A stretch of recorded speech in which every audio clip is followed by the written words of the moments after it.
पण काही लोक आणि खास करून बीजेपीचे लोक ते सुद्धा महाराष्ट्रातले हे जे काही ट्रोल आणि या लोकांना पैसे देऊन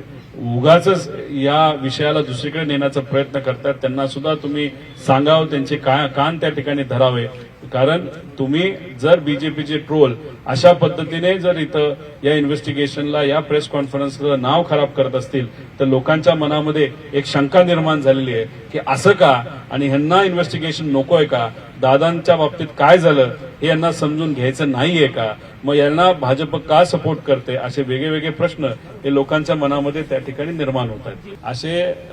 10 पैशावाले ट्रोलला पैसे देऊन जर बीजेपी तिथं मदत करत असेल तर आम्ही या मीडियाच्या माध्यमातून सांगितलेलं आहे, पण आम्ही काय जाऊन कुठल्या नेत्याचे पाय धरणार नाही. असे थर्ड क्लास 10 पैशाच्या लोकांसाठी त्यांना जर काय करायचं असेल तर करा, पण त्यांनी जर केलं नाही, त्यांनी असंच कंटिन्यू राहिलं तर मग कुठंतरी बीजेपी पण या कॉन्स्पिरसीमध्ये इन्व्हॉल्ड आहे का, असाही प्रश्न त्या ठिकाणी निर्माण होऊ शकतो.